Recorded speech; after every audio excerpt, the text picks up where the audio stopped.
Ini podcast Baktiarsa, tempatnya kita untuk berbagi. Selamat datang Bapak Emmanuel Kolvidus ya, Ya, anggota DPR Provinsi Nusa Tenggara Timur dari fraksi PDI Perjuangan. Terima kasih banyak sudah mampir di SMA Baktiarsa Maumere. sama-sama sudah diajak ke sini. Ya. Bapak, dalam rangka apa ke Flores ya pada umumnya ya? Itu dalam rangka kegiatan apa? Ya, pertama saya melakukan kegiatan reses DPRD Provinsi Nusa Tenggara Timur. Kalau kita tahu bahwa reses itu sebenarnya satu istilah tentang istirahat bersidang. Jadi sepanjang tahun pekerjaan utama DPRD kan bersidang. Nah, di dalam 1 tahun anggaran masa sidang DPRD itu 3 kali. Jadi tiap 4 bulan. Setiap 4 bulan ya? Tiap 4 bulan. 4 bulan pertama disebut masa sidang pertama, kemudian masa sidang kedua, masa sidang ketiga. Dan ini setelah selesai masa sidang, kita melakukan kegiatan yang namanya istirahat bersidang, tapi kembali ke daerah pemilihan yang disebut dengan reses. Dan reses kali ini di masa sidang yang kedua. Sidang yang kedua ya. Kemudian yang berikut saya juga mengikuti kegiatan reses dari anggota DPR RI Bapak Dr. Andreas Hugo Pereira atau biasa disapa Pak AHP, sekaligus membagikan sertifikat beasiswa program Indonesia Pintar jalur aspirasi beliau. Kebetulan di DPRD Provinsi Komisi 5 ya? Kebetulan ya, beliau di Komisi 10 Pak AHP, itu Kementerian Pendidikan, Pariwisata dan Ekonomi Kreatif, Pemuda dan Olahraga dan Badan Perpustakaan Nasional. Saya sendiri Emmanuel Kolvidus di Komisi 5 itu membidangi pendidikan, pemuda olahraga, kesehatan, kebencanaan, tenaga kerja dan kesra. Juga dinas sosial. Dinas sosial juga masuk. Ya.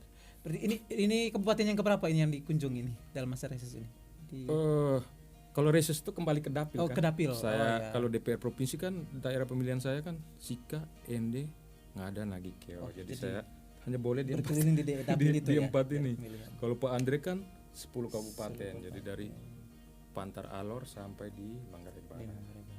Jadi saya setelah bersama Pak Andre sampai di Ngada, kembali lagi ke Sika. Tapi di dalam masa reses ini tetap di bidangnya masing-masing ya, di Komisi Pendidikan, karena mungkin kalau reses sih rata-rata umum ya, sebagai anggota DPR. Kan reses sebagai anggota DPR bukan anggota komisi. Kalau kunjungan komisi baru memang harus sesuai pembidangan.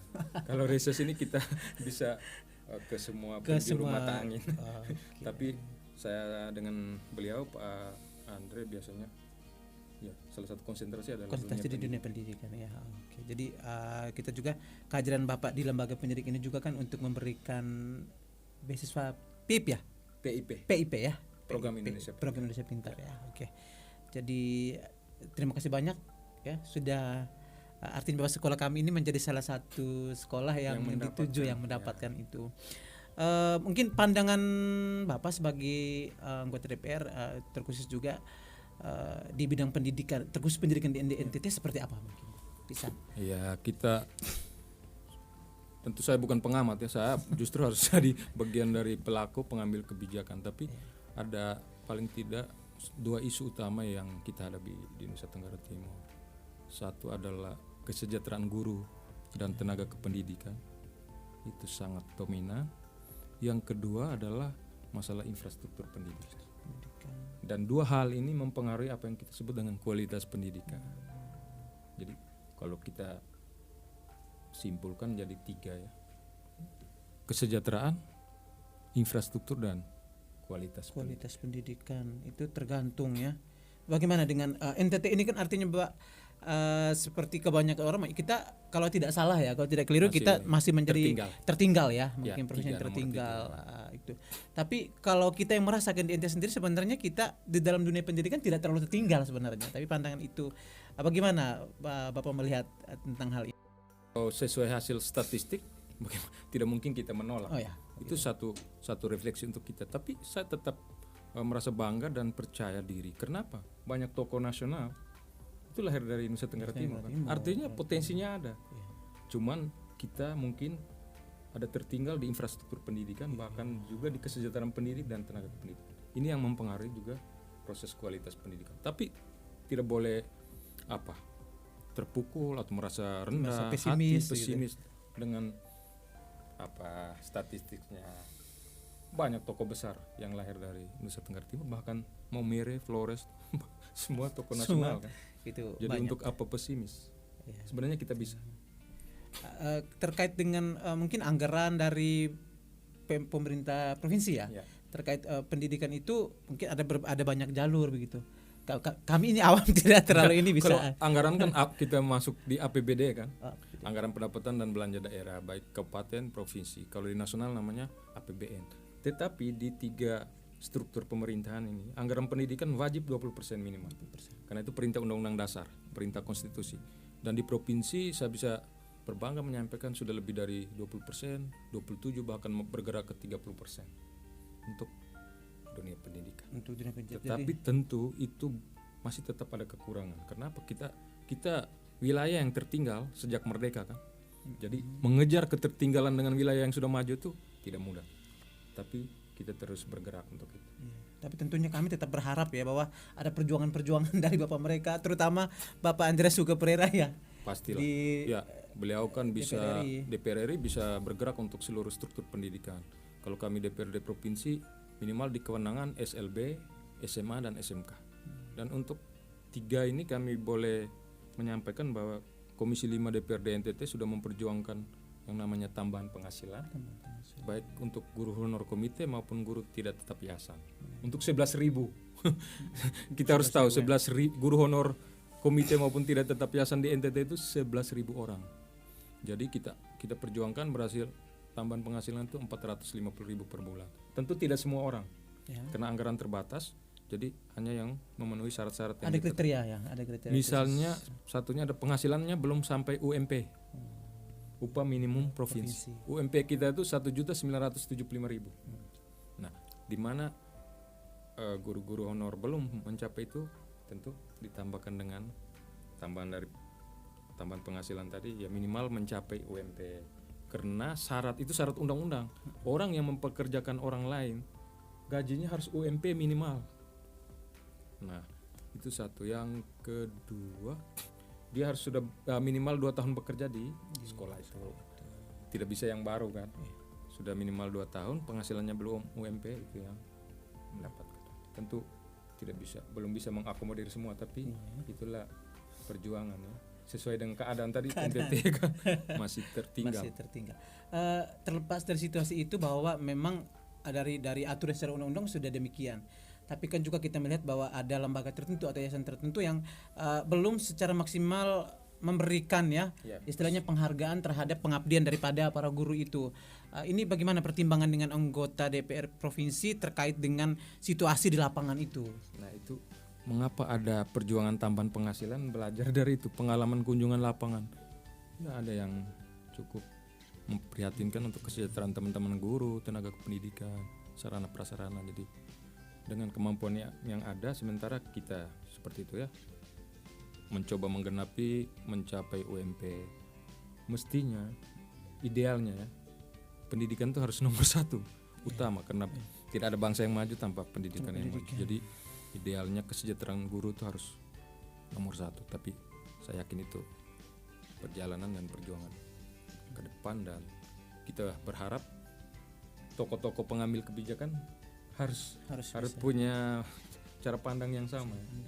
Dan saya bersyukur punya Dr. Andreas Hugo Pereira, kebetulan beliau tokoh pendidikan, mantan dosen, mengetahui persis bagaimana dunia pendidikan berkembang dan perjuangan luar biasa. Tahun ini 35.000 PIP di seluruh Indonesia ya? Di seluruh dapil, di seluruh dapil. Dan ya itu mudah-mudahan tahun depan bisa bertambah untuk anak-anak kita. Ini kita berbicara lagi dengan program pemerintah ini dari Kemendikbudristek ya. Ada satu program yang lagi gencar-gencar sekali itu tentang guru penggerak itu sangat luar biasa sekali.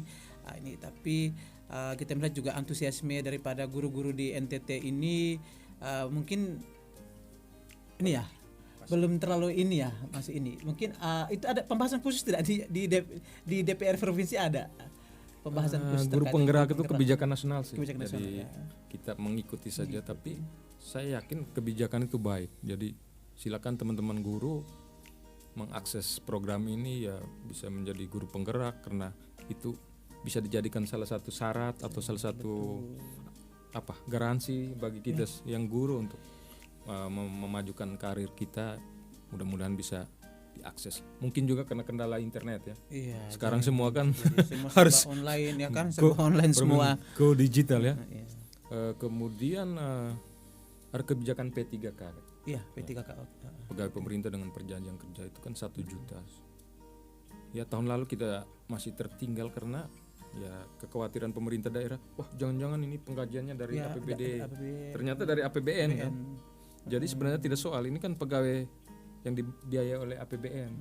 Jadi mestinya Pemda itu mengajukan formasi yang paling maksimal. Ya. Oke. Kemarin kan tidak. Ya, kemarin tidak. Ini karena Bapak sudah menyinggung tentang P3K ini, jadi maksudnya ada lembaga-lembaga tertentu atau yayasan tertentu tidak mengizinkan guru itu terkait termasuk di lembaga-lembaga yayasan ya, ada yang tidak mengizinkan seperti itu. Padahal ini kan ada program dari pemerintah. Oke. Mungkin ada pandangan regulasi seperti itu dan sudah banyak terjadi bahwa ada guru-guru di sekolah tertentu itu memang ketika ikut ASN P3K itu langsung diberhentikan, dikeluarkan dari sekolah. Itu bagaimana? Mungkin regulasi pemerintah terus regulasi yayasan itu seperti apa? Karena artinya Bapak, perjuangan daripada guru-guru juga kan ingin kesejahteraan. Tentunya kan itu. Bagaimana ini Bapak? Saya belum terlalu tahu ya, apakah berbeda antara kebijakan negara dengan pengelola lembaga pendidikan lainnya, misalnya yayasan. Tapi saya yakin kebijakan ini kan untuk membantu kita semua. Jadi ketika semua orang sudah P3K kan tentu semuanya juga akan terdistribusi baik sekolah negeri maupun swasta. Dan ya untuk apa dikeluarkan kalau mereka ikut? Memang ada satu isu yang harus diperjuangkan adalah ketika lulus sebaiknya tetap mengajar di sekolah asalnya. Tapi itu harus perubahan undang-undang deh. Oh gitu. Undang-undang ASN, undang-undang guru dan dosen. Nah itu kan belum berubah. Ini kan kebijakan yang sebut khusus atau afirmatif. Keadaan yang memaksa kan. Nah, jadi ini butuh sinkronisasi. Iya, harus perubahan undang-undang supaya bagaimana guru ASN bisa mengajar di sekolah swasta. Nah, itu harus regulasinya harus diatur harus gitu diatur. Ya. Sehingga sama-sama nyaman. Iya, gitu jadi itu masih sedikit.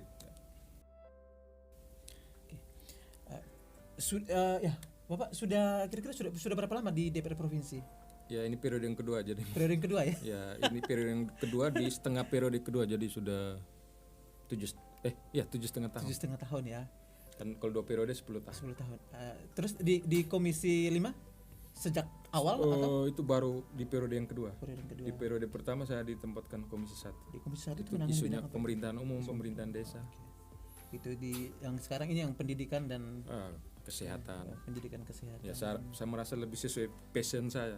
Latar belakang saya. Sarjana pendidikan ya. Ya, dan itu membuat saya lebih paham apa yang saya kerjakan. Oke. Jadi lebih mengalir ya, lebih mengalir. Jadi saya sudah belajar, punya pengalaman di dunia itu. Jadi ini sudah cocok deh. Seperti begitu. Jadi sudah walaupun berada di pemerintah tapi tetap mengabdi. Ini kan pendidikan tuh butuh kekuatan hati. Setelah saya berjalan ya, kalau tidak punya hati yang kuat, susah. Orang tidak bisa bekerja atau tidak mengerti pendidikan. Harus dari hati. Karena ini memanusiakan manusia. Jadi ada kalau anak-anak peserta didik itu kan diberikan beasiswa ya, PIP dan segala macam. Kira-kira mungkin guru ada tidak beasiswa untuk melanjutkan jenjang pendidikan selanjutnya? Kami kan juga pasti punya keinginan untuk melanjutkan pendidikan. Ya, apakah kami ada? Sebenarnya banyak itu peluangnya. Cuman teman-teman sekarang kan online katanya. Oh gitu. Kita mau era digital. Mungkin teman-teman tertinggal saja kan di LPDP kan, beasiswa. Dan banyak orang mengakses mendapatkan. Ya ada saran tuh memperkuat kekuatan bahasa Inggris namanya apa ya? TOEFL. Banyak yang gagal karena TOEFL aja. Sebenarnya itu akses terbuka, cuman banyak kendala di TOEFL. Jadi silakan mengakses. Kemudian tadi PIP untuk siswa. Kalau untuk sekolah dan guru apa? Kan dana BOS. Bantuan operasional sekolah. Dan tidak membeda-bedakan swasta, negeri semua sama ya. Sesuai jumlah siswa. Kemudian ada lagi ya tadi peluang beasiswa kan. Asal lembaganya tidak mempersoalkan. Justru harus didorong. Harus mendukung ya. Ya, SDM lembaganya justru harus ditingkatkan terus. Di Komisi 5 ya, Ya. DPR Provinsi NTT itu mungkin ada tidak beasiswa khusus, mungkin kami penasaran ya. ada anggaran khusus tidak untuk memberikan bantuan selain kalau online itu kan dari Kemendikbudristek ya, dari pemerintah pusat ya, dari pemerintah daerah NTT kira-kira ada tidak? Ada ya. Cuman mungkin informasinya yang tidak TikTok. Jadi ada namanya ya bantuan penulisan tugas akhir. Bantuan penulisan tugas akhir. Ada juga beasiswa tapi tidak penuh berarti iya, tidak penuh. Jadi beasiswa namanya tunjangan ikatan dinas atau tunjang tugas belajar. Oh, itu bagi yang ASN.